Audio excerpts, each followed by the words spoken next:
Bu hafta Üst Düzey'de Bloomberg LP'nin kurucusu Michael Bloomberg'ün de destek verdiği WRI Sürdürülebilir Şehirler Global Direktörü Dasgupta ile beraberiz. Sürdürülebilir şehirleri konuşacağız. İstanbul'un potansiyelini konuşacağız. Mr. Dasgupta, thank you for joining us. Thank you for having me. So you came to Istanbul, and I wonder which project as a sustainable city you have for Istanbul, and how do you think Istanbul as a city, safe city?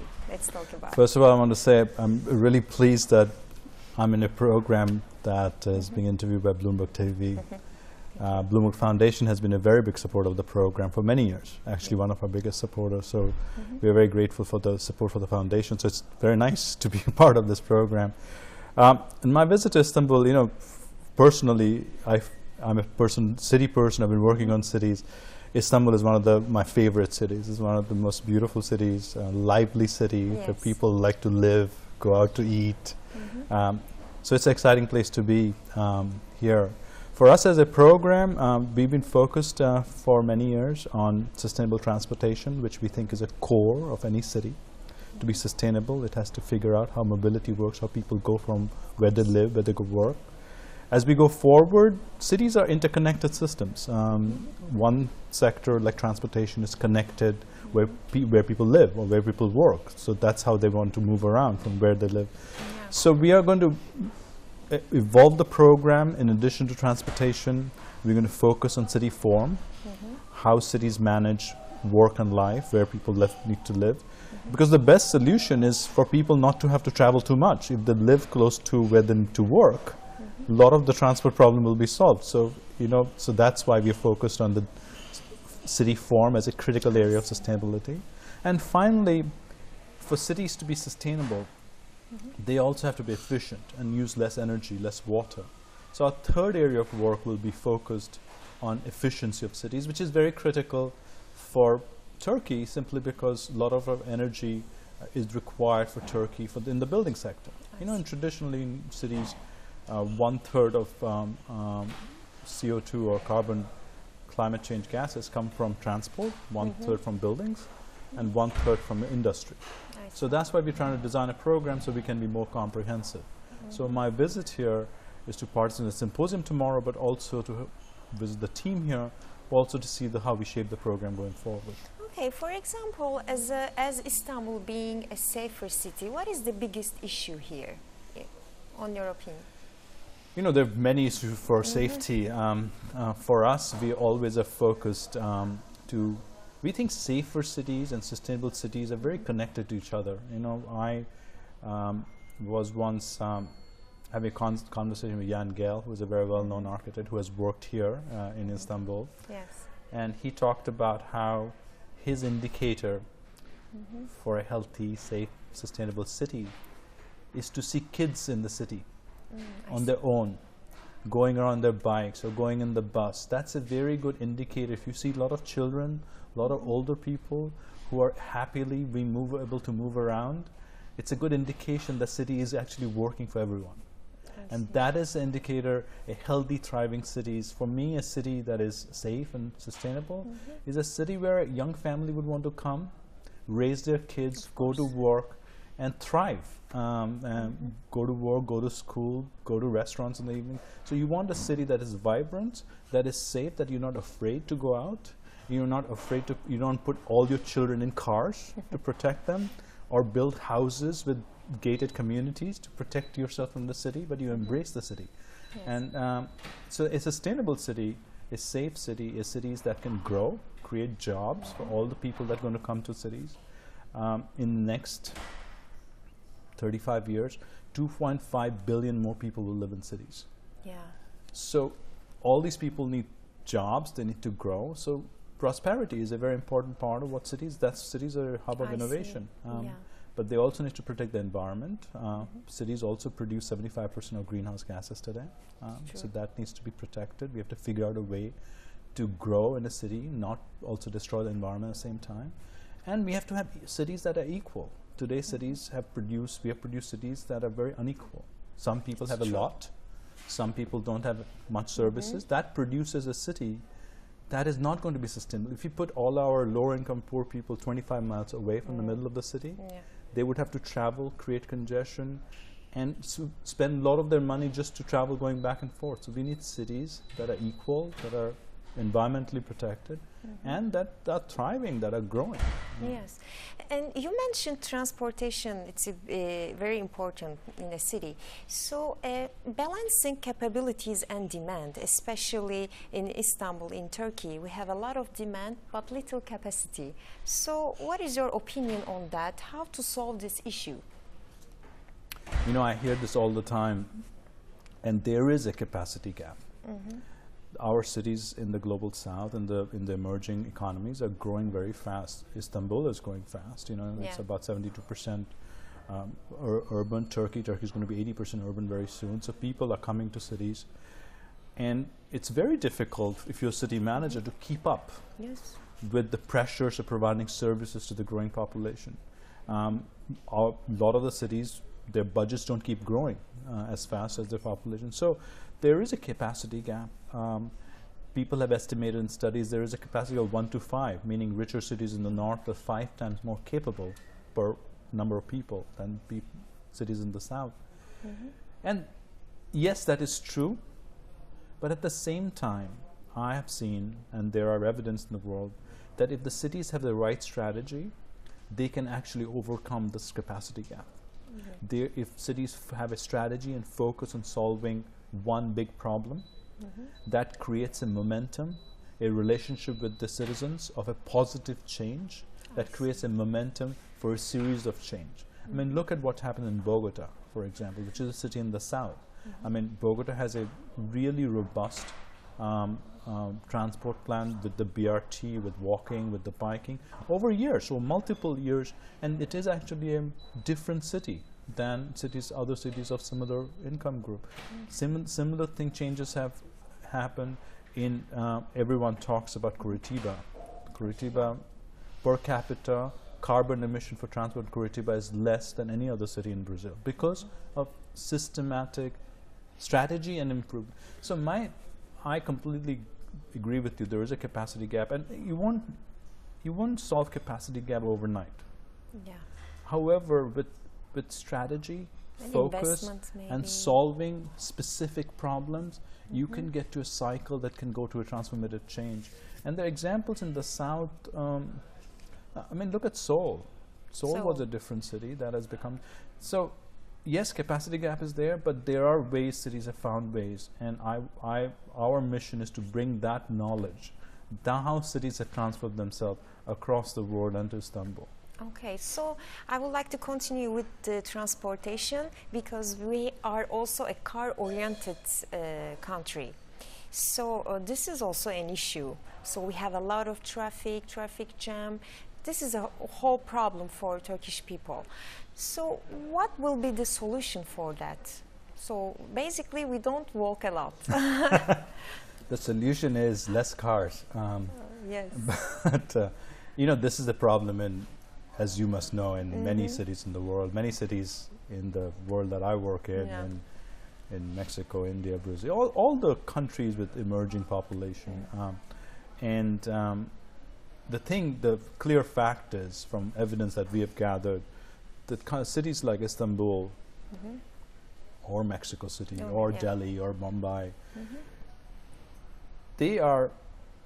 cars is really not the future of these cities. You know, the cities will never be able to cater to its population if everyone owned cars. Today, Istanbul, I'm guessing, most probably 20% of people own cars, which is a small percentage. And look at the streets around. You know, you can't. You know, there's congestion. It's one of the in one of the rating is one of the most congested cities in the world.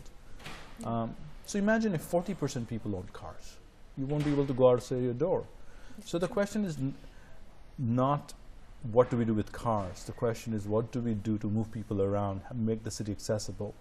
And there are things people have done that I think are possible to do. Is one hand increase in a very significant way quality of public transport, and quality and quantity of public transport. So it really becomes a viable option, so that you, when you get out of your house, you actually think about that as a real comfortable option. So make it higher quality, make it predictable, make much more of it. Second, make walking and biking, which are very sustainable, good solutions. The cities are much more part of the solution. It's not that people have to walk 100 miles to get to there. It's just walking and becomes part of the multiple solutions that are there for the city. And the third, cities have to have very strong policies to discourage car usage in the city. It's not about car ownership. You can own cars and go take a drive to the countryside. It just don't use it for commuting. You know, I always say to my friends, you know, I hope cars become like horses. You know, people still have horses if they can afford it, but they don't use it to go to work. They don't have to drive every day, right? Right, they can have cars, but they can go for evening drives along the coast, but not to work. That is what causes the problem. And when you have so many cars in the street, it doesn't allow public transport to move fast, because they take up space in the streets. So if you take away the cars, the streets are available for much more faster public transport. Then the buses or taxis or whatever you have will move faster, because there will be more space. There's more space for walking and biking, more safer, more comfortable. People will do that more. If they feel safer biking, you would bike. Today you are fighting with a car to bike on the streets, right? Or walk. So these are all connected policies. Cities have, I used the example of Bogota as an example. Cities have done this. People talk about Copenhagen. They are going for 50% modal share for biking. That's the goal they have for the city. So this is possible to do. So can we say Bogota, Seoul are they example for Istanbul? You know, my own experience is what's wonderful Which city will be about best example? That. What makes cities so wonderful is they all are individual and very peculiar and wonderful by own sense. So I don't think there is one city there that Istanbul should replicate. I think there are many examples, good examples across the world that Istanbul should learn from, both from rich cities and capable cities, and also from the south. For Bogota, I use an example. Mexico City, for example, has a fantastic, along with Rio, excellent BRT system. You guys have a BRT line that can be easily expanded and made better, higher quality. There's cities in London, as an example, which is multi-pair use, has increased its bus users. They already had a metro. London is a very interesting example for me. London actually over the last 10, 12 years actually grew in its economic productivity. At the same time, percent of people owning cars went down. Really? So this is correlation that you can grow with. It's something for us to learn from. They grow economically, but they use more public transport. They use more public transport. London has now a very good integrated bus, underground system that people like to use. They have Oyster card that eases use between different, one pay system. So my thing, cities like Istanbul have to develop a strategy, and then they go out and learn from specific things different cities have done. And there are good examples to learn from all over the world. This is the business we are in. We want to bring those good examples to cities like Istanbul and learn from Istanbul. Istanbul has a fantastic pedestrianization plan on the historic peninsula that we actually worked with, Gel Architect, which I think is leading edge, what Istanbul has done. And other cities should learn from Istanbul how that was achieved. Okay, so we have a lot to learn also from European cities in terms of transportation and other things as well. Absolutely, I think cities like London, Copenhagen, Helsinki has a very good plan. So Barcelona is a city to learn from. So I think there are examples everywhere. I also don't think that only the northern cities in Europe has monopoly of good solutions. They have a lot of good solutions because we have been working on it for a longer time. But as I shared with you the examples in Latin America and Asia that are Singapore, for example, for congestion charging, it's a great example that I think Istanbul can learn from very well. Yes, so in terms of aging infrastructure, What can be done here? I think aging infrastructure is an issue. We can also, with that, talk about climate change, because aging infrastructure, it's about climate change as well. Aging infrastructure is about climate change. I mean, the climate change, I think, is also connected to buildings, for example. Yes. Aging infrastructure is one thing. Two things about that is, one is it's aging infrastructure is impossible to change overnight. You need to have a systematic plan to improve them. But at the same time, when you grow, as Istanbul is growing, you have an opportunity to do it right and not lock in long-term changes. So I'll give you an example. So Istanbul is sprawling, right? Cities sprawling across.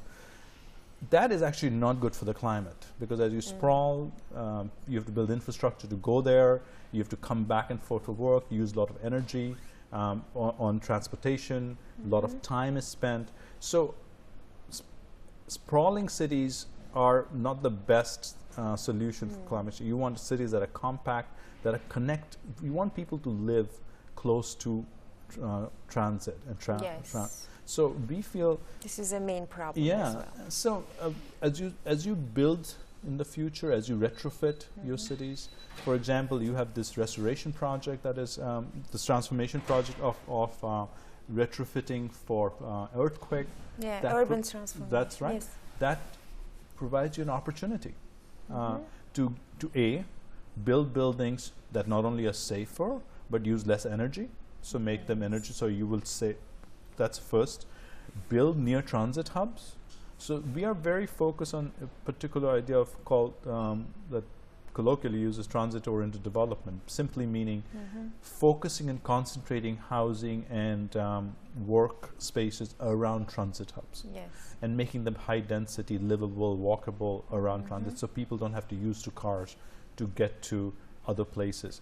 I think these kind of solutions provides opportunities for the future, for new greenfield, but also retrofitting when you're trying to retrofit existing infrastructure. I see. So beside aging infrastructure, we have also new investments as Third Bridge and the new airport that we are building now. So this is also very important for urbanizations, like in the long term. It is very important, I think. It's a very good point you're raising, because one of the things we focus on is helping cities make decisions that don't lock in future investments and future costs.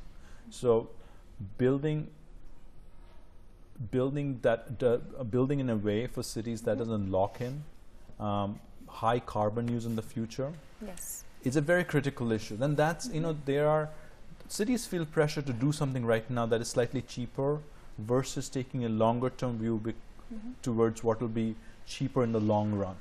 Because if you produce carbon, like if you do build a city that is, you have to travel all the time, you lock in years of carbon use by transport. So if you build them next to transit or come closer to the city center, you actually reduce the long-term cost of such investments.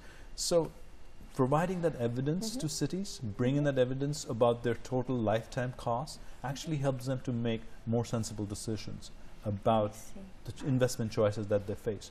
Today, I think there are many examples of low carbon pathways that cities can take, not just learning from other cities. These are things that's on the ground that they can learn from.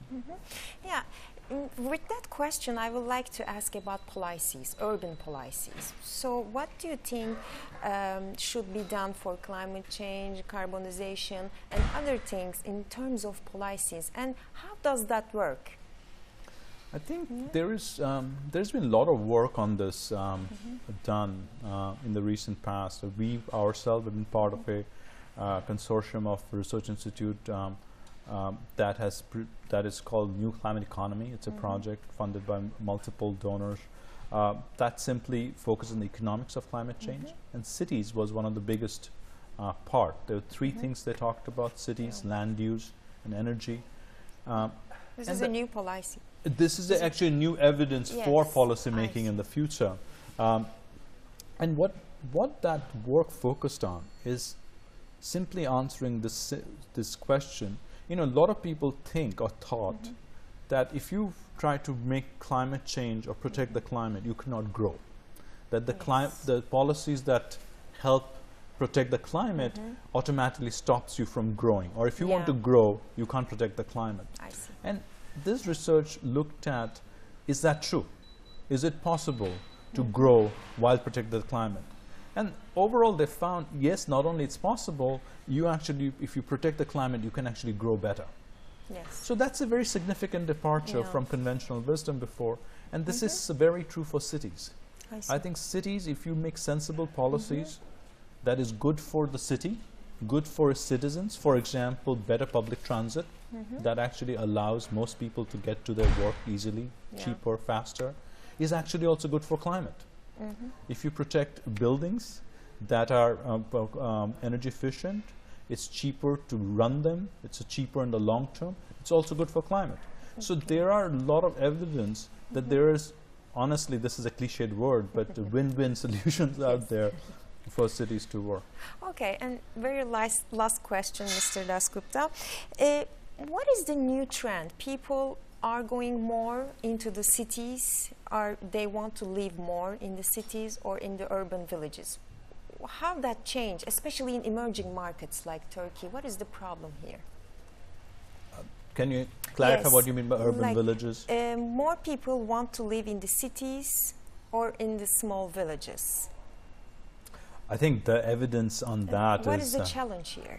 Yes, a lot of people going into the cities. yes. You know, just I think a few years back, more than half the world's population started living in Yes. city for the first time in the history. So about 3.5 billion people live in cities today. Yes. And if you believe in all the projections, it seems this trend will continue. And the world today is 50% urbanized, will be 75% urbanized in the next 35 years. As I said before, a massive number, 2.5 billion more people will live in cities.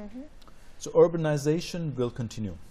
It's actually continued faster in some areas, but it'll be different from the last 25, 30 years, because the continents that will urbanize more is Asia and Africa mostly. Other continents like Latin America and Europe, you know, they're stabilized, they're 60, 70% urbanized. They're not going to urbanize as much. There'll be shifts in population in urban areas. They can but control maybe. yeah, they're not going to urbanize. It doesn't seem like from projection. They'll, like Latin America will urbanize a lot more than at least the speed of urbanization will reduce.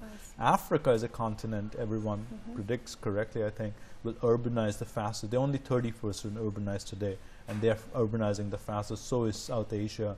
India, for example, is about 30, 32. Istanbul is actually, Turkey is already 70% urbanized. You know, it's urbanizing still. It's going to be till 80% urbanized. So to answer your question, this trend of urbanization will continue.